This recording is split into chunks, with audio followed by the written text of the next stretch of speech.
Miami atau Miami, kota pesisir yang terkenal di negara bagian Florida, tidak hanya dikenal melalui popularitas klub basket Miami Heat, tetapi juga melalui berbagai pesona lainnya. Sebagai salah satu kota terkaya di Amerika Serikat berdasarkan daya beli, Miami memamerkan cakrawala yang megah dengan lebih dari 300 gedung tinggi. Pusat kota Miami merupakan konsentrasi bank internasional terbesar di negara ini, menjadi rumah bagi beberapa perusahaan besar nasional dan internasional. Selain itu, distrik kesehatan Miami memiliki fasilitas kesehatan utama yang berafiliasi dengan Universitas Miami, seperti Rumah Sakit Jackson Memorial dan Sekolah Kedokteran Miller. Port Miami, sebagai pelabuhan kapal pesiar tersibuk di dunia, juga menambah gemerlap kota ini. Meski begitu, di balik kemewahan dan popularitasnya sebagai gerbang ke Amerika Latin, Miami menyimpan sisi gelap yang jarang diekspos.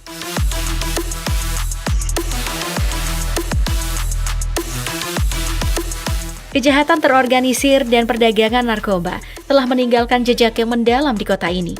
Pada tahun 1970-an dan 1980-an, Miami menjadi pusat perang narkoba yang brutal antara pemerintah Amerika Serikat dan beberapa kartel narkoba, terutama kartel Medellin yang dipimpin oleh Pablo Escobar.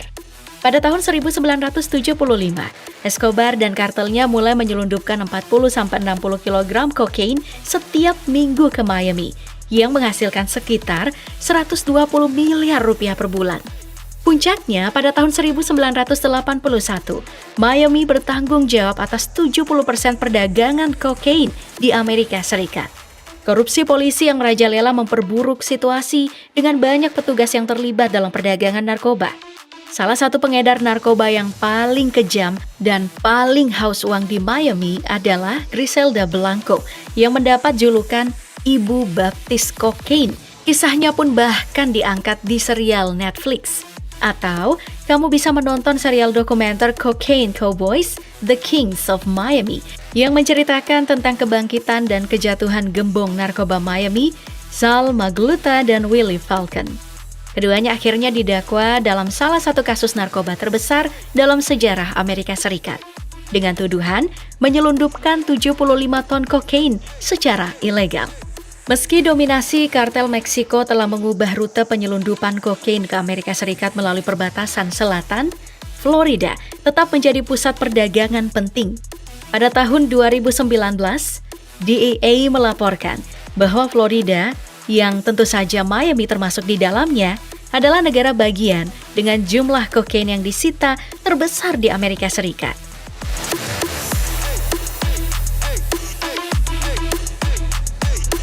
Kehidupan malam di Miami yang terkenal juga memiliki sisi gelapnya tersendiri. Perdagangan seks di kota ini adalah industri yang menghasilkan sekitar 3,5 triliun rupiah per tahun pada 2003. Meski turun di tahun 2027 dengan nilai 2,7 triliun rupiah. Para germo di Miami, meskipun bersaing ketat, sering bekerja sama untuk menghindari tuntutan hukum. Keadaan ini mencerminkan betapa sudah mengakar dan kompleksnya perdagangan seks di kota ini. Operasi perdagangan manusia terus berlangsung, dengan kasus-kasus baru muncul yang menunjukkan eksploitasi wanita, terutama dari negara-negara lain seperti Kuba.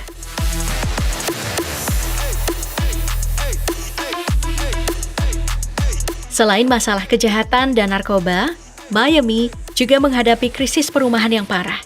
Kota ini memiliki populasi tunawisma yang mencapai 3.657 orang pada tahun 2023. Kesenjangan ini pun diperparah oleh tingginya kesenjangan pendapatan, di mana banyak penduduk harus bekerja beberapa pekerjaan untuk bisa memenuhi kebutuhan dasar. Meskipun lapangan pekerjaan berlimpah dan tingkat pengangguran rendah sebesar 2,7%, biaya perumahan yang meroket membuat banyak orang di sana berjuang untuk mempertahankan tempat tinggalnya. Nilai rumah rata-rata telah berlipat ganda sejak tahun 2018 dan ada banyak penduduk harus menghabiskan lebih dari 30% pendapatannya untuk biaya perumahan. Kabupaten Miami-Dade kekurangan lebih dari 90.000 unit perumahan yang terjangkau. Nah, pendapatan rata-rata tahunan itu sekitar 1,1 miliar, di mana tidak cukup untuk mengimbangi biaya hidup yang tinggi. Banyak juga pekerjaan baru yang masuk ke Miami dengan hanya membayar kurang dari Rp300.000 per jam, memperburuk kesenjangan ekonomi dan mendorong lebih banyak orang ke ambang tunawisma. Sementara pertumbuhan ekonomi kota ini terus dirayakan, realitas pahit dari biaya hidup yang tinggi dan ketidaksetaraan pendapatan membuat banyak penduduk merasakan kesulitan yang mendalam.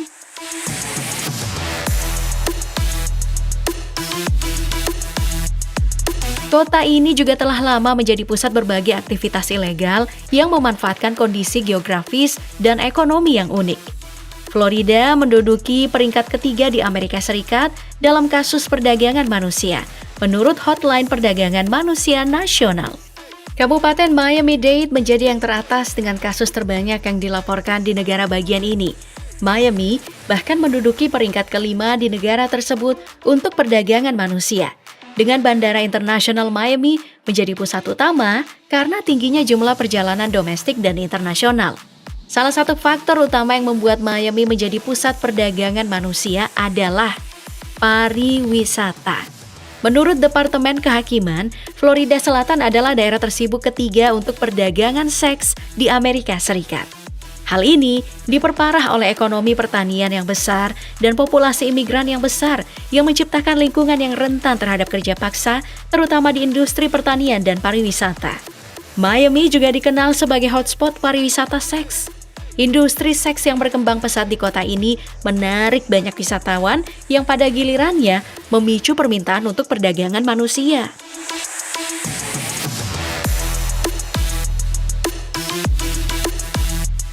Korupsi di Miami pun bukanlah fenomena baru.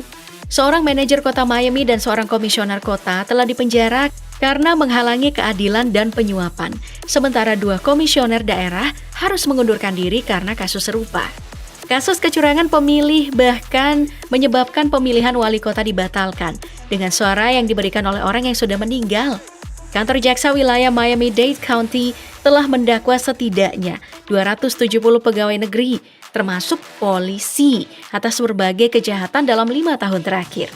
Korupsi di Miami ini seringkali dikait-kaitkan dengan pertumbuhan yang cepat, loyalitas etnis dan politik, serta kurangnya pengawasan. Faktor-faktor ini menciptakan peluang bagi pejabat yang korup untuk memanfaatkan posisi mereka. Pejabat publik seringkali menyalahkan pemerintah yang lambat dalam berkembang dan gagal menyediakan pengawasan yang memadai untuk kota metropolitan yang terus tumbuh.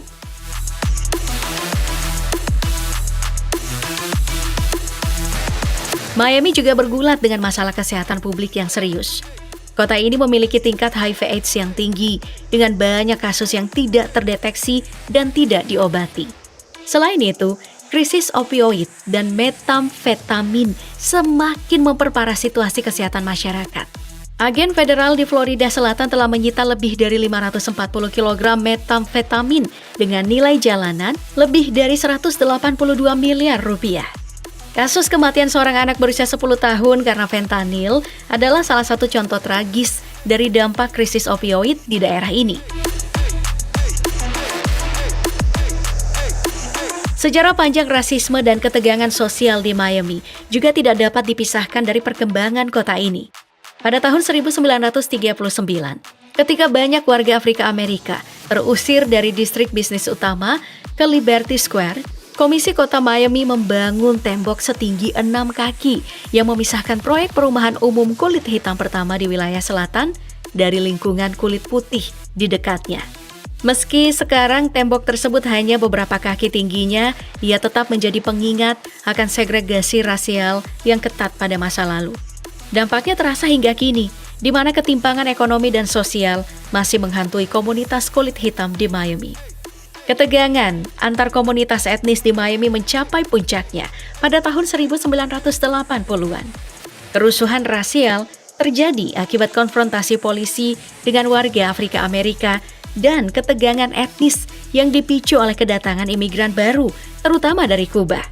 Pengungsi Kuba yang seringkali tidak memiliki kemampuan bahasa Inggris tinggal di lingkungan berpendapatan rendah dan mengambil pekerjaan yang juga dibutuhkan oleh warga Afrika Amerika.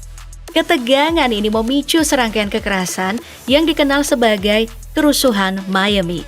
Pada tahun 1968, kerusuhan terjadi di Liberty City selama konvensi nasional Partai Republik. mencerminkan frustasi yang mendalam di kalangan komunitas Afrika Amerika.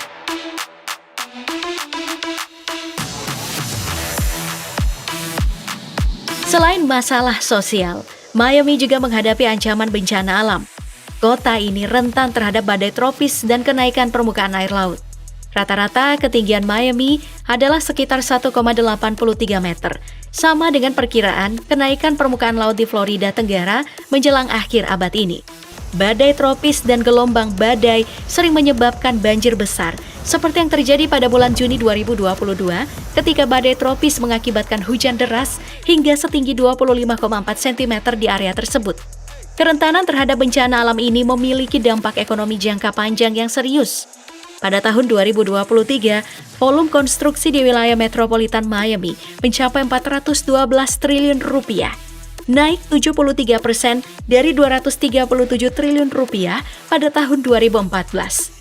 Namun, naiknya permukaan air laut dan resiko banjir dapat mengurangi nilai properti, meningkatkan premi asuransi, dan menyebabkan hilangnya pendapatan serta keuntungan bisnis. Menurut sebuah studi, sekitar 60% wilayah Miami-Dade County diperkirakan akan tenggelam pada tahun 2060. Meskipun resiko ini nyata, banyak penduduk Miami yang memilih untuk tetap tinggal karena daya tarik cuaca yang hangat dan kualitas hidup yang dianggap lebih baik dibandingkan daerah lain.